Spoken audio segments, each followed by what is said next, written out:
السلام علیکم. د وحدت نیوز خصوصي پروګرام نظر په وحدت کې زیم روح الله جان محمد زی او ما سره په سټوډیو کې موجود دی په خبرونو د تبصرې لپاره حضرت یوسف. په خیر راغلی حضرت یوسف. موږ سره ړومبی خبر چې کوم دی هغه لیډ دی او هغه د افغانستان په حواله دی. افغانستان به د نورو هیوادونو امنیت ته خطر ونه ګرځي. بالکل روح الله جان، دا د طالبانو چې کوم وزیر اعظم دی مولا حسن چې کوم ته په افغانستان کې رئیس الوزرا ویل کېږي، هغه پرون د اوایسي او وفدو د هغوی سره په ملاقات کې دغه خبره کړې وه چې یاره افغانستان به د نورو ملکونو دپاره خطر نه ګرځي، او په دې خبر کې وړاندې دا هم دي چې داعش چې دی هغه د منځه وړل شوی دی او چې کوم لږ ډېر پاتې دی نو هغې د خاتمې دپاره هم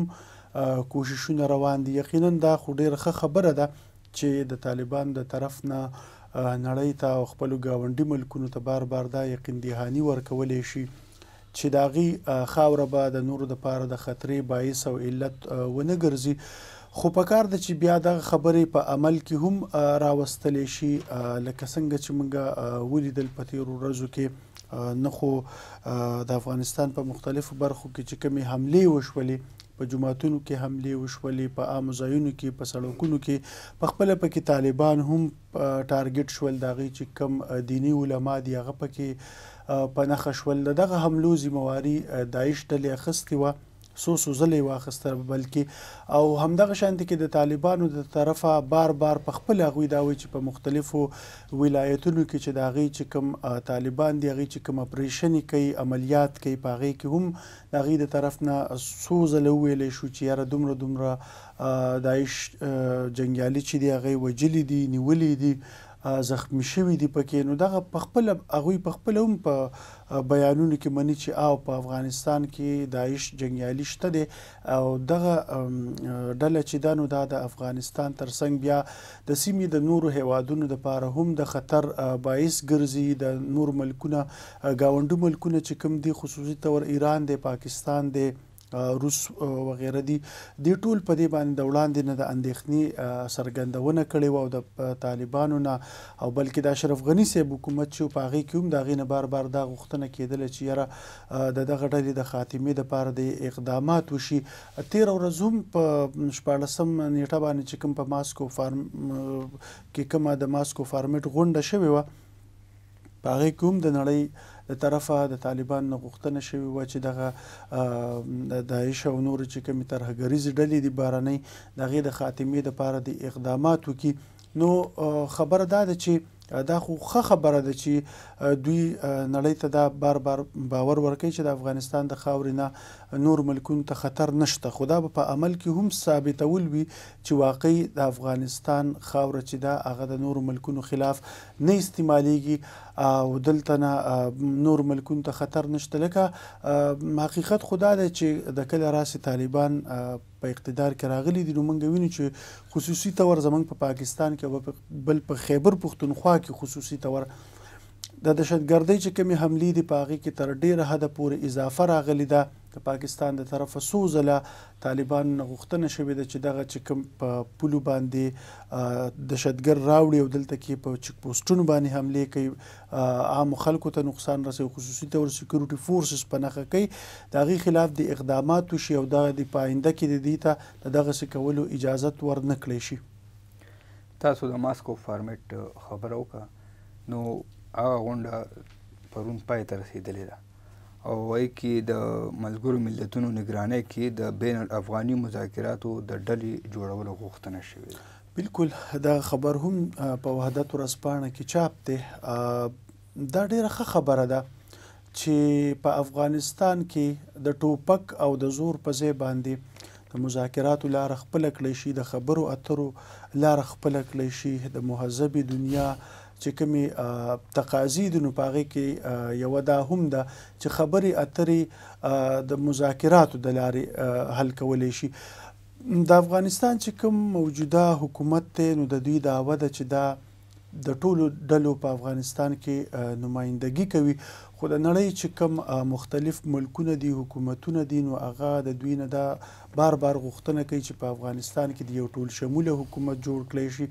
یو داسې حکومت چې هغه د یوې ډلې ریپرزنټیشن او نمایندګي نه کوي، بلکې د ټول افغانستان او په افغانستان کې چې څومره هم ډلې دي چې کوم شمالي اتحاد دی، رشید دوستم وغیره چې د طالبانو په مخالفینو او دشمنانو کې راځي، دغه خلک بیا خصوصي طور په دې کې چې کوم موجوده حکومت جوړ دی په هغې کې د ښځو برخه نشته دی، هغې ته نه بلکل یو سایډ لاین تکړی شوي دي. نو د بین الافغاني مذاکراتو دغه غوښتنه که موږ وګورو نو چې کوم د دوحې پیکټ شوی او په هغې کې هم دا خبره شامل وه چې په افغانستان کې به بین الافغاني مذاکرات کیږي، دا د هغې یوه اهم جزو د هغه دوحه اګریمنټ چې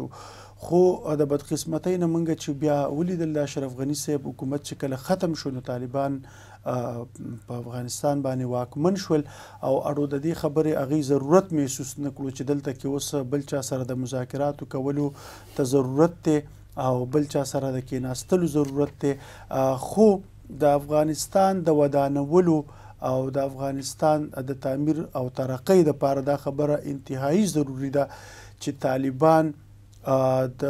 زور په ځای باندې د خبرو اترو نه کار واخلي، د مصلحت نه کار واخلي، د بصیرت نه کار واخلي او د حکمت نه کار واخلي، او چې کوم د دې سیاسي مخالفین دي تر اوسه پورې د دې کوم باره کې چې دی دا دعوه کوي چې هغې ته یې بخښنه کړې ده، عام معافي ورته اعلان کړې ده، چې د هغوی سره کیني د هغې خبره واوري. لکه که موږ وګورو نو د کوم وخت نه چې طالبان راغلي دغه چې کوم سیاسي مخالفین دي د طالبانو هغې خو بالکل د منظر نه غیب دي، د هغې خبره هم لکه موږ نه اورو، بهر ته که هغې د تللو کوشش کوي په ایرپورټونو باندې هغې مخې نیولی کېږي، چې کوم بهر ته تلي افغان مشران دي نو هغې واپس افغانستان ته راتلل نه غواړي، نو دا ډېر زیات تشویشناک صورتحال دی او طالبانو ته به دغه د نړۍ د طرف نه چې کومه غوښتنه ورنه شوې ده چې بین الافغاني مذاکرات دې شروع کړی شي، دې ته به غور کول دا به نظر انداز کول نه وي او د خبرو نه به د عمل میدان ته راتلل وي. د پاکستان تحریک انصاف په چیرمن عمران خان په وزیر آباد کې قاتلانه حمله شوې، خو تېره ورځ عمران خان د فرانس یو چینل سره خبرې کړي او هغې کې هغه د نورو قاتلانه حملو اندېښنه څرګنده کړې ده. صحیح، بالکل دا پرون هغوی دغه خبرې وکړلې، یو مرکه یې وکړله او هغه په دغه کې اندېښنه څرګنده کړله چې نورې قاتلانه حملې پې هم کیدی شي د هغه ژوند ته اوس هم خطره ده. نو خبره دا ده چې که چېرې عمران خان صاحب دا واقعي ګڼي چې د هغه ژوند ته خطره ده، بلکې هغه خصوصو زره دا هم ویلي دي چې یاره په بند کمرو کې د هغه د قتلولو سازش شوی دی، بیا چې دغه حمله وشوله نو هغه هم ډېره زیاته د هغې نه پس چې د هغه کوم بیانونه رالل هغه ډېر زیات متنازعه وو، د ریاستي ادارو ترمنځ د هغې سره یو نوی چې کوم دی نو یو بحران مخې ته راغلی، ځکه چې په هغې کې په خفیه ایجنسۍ ISI چې دا د هغې او افسر نوم هغه واخیستلو، وزیر اعظم نوم یې واخیستو، داخله وزیر نوم یې واخیستلو چې د هغې د طرف نه دغه حمله په ده باندې شوې وه. اوس بیا یو ځل دی وایي چې یاره ما باندې نورو حملو هم خطره ده، خو د دې خطرې په منځ کې چې دی هغه یو ځل بیا لګیا دی لانګ مارچ اسلام آباد اړخ ته روان کړی دی، حالانکه عمران خان صاحب زخمی هم دی، په خپله ډېر وخت لا پکې موجود پکې نه دی، بالکل هغه د ویډیو لینکس لارې چې دی وخت په وخت باندې دغه لانګ مارچ ته ویناګانې کوي او ده ته اندېښنه ده چې دې باندې به نور حملې هم وشي. نو په دغه لانګ مارچ کې د هغه د پارټۍ نور مشران هم دي، کارکنان هم دي، هغې ته بیا هم ظاهره ده چې هغې ته هم نقصان رسېدلی شي. نو بیا خو لکه د حکمت تقاضا خو دا وه چې بیا عمران خان صاحب کم از کم د څه وخته پورې خو دغه خپل لانګ مارچ چې دی درنا احتجاجونه دغه تر څه وخته پورې خو یې ځنډولی وی، لږ غونته کې وخت یې ورکړی وی، او چې کوم د اندېښنې دي په کار ده چې دا بیا د حکومت سره کینی، د چې کوم انټیلیجنس ایجنسی دي د هغې سره خپل معلومات شریک کړي چې دته ولې دا اندېښنه ده چې د باندې به بیا هم حمله کېدلی شي. دی وایي چې یاره ما ته چې کوم دا معلومات را رسېږي نو هغه د انټیلیجنس ایجنسو کې د کنټیکټس دي او هغوی ورته دا معلومات ورکوي. نو پکار ده چې دی د حکومت سره کینی مذاکراتو ته د هغې د خپلو اندېښنو نه خبر کړي او بیا حکومت ته هم پکار دي چې دا چې کوم تشویش او اندېښنه ده دا په سنجیدګۍ سره واخلي. دا داسې وړه خبره نه ده چې په هغه ژوند ته د خطره وي او دوی دا نظرانداز کړي او دا د صرف په بهانې او دعوې دي دا ګڼي. دا ښه خبره نه ده. حکومت ته چونکې هغه باندې د دې نه وړاندې حمله وشوه او په حقیقي معنو کې په هغه باندې حمله وشوه خو خدای بچ کو. نو پکار ده چې اوس چې د ده کوم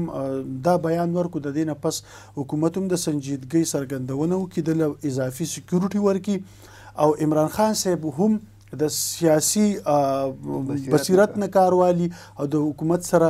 کینې مذاکراتو ته او پکار ده چې تر څه وخته پورې کم از کم د لانګ مارچ وځنډوي. بالکل ډېره مننه حضرت یوسف. همدې سره پروګرام نظر په وحدت پای ته رسي. اجازه غواړو د الله په امان.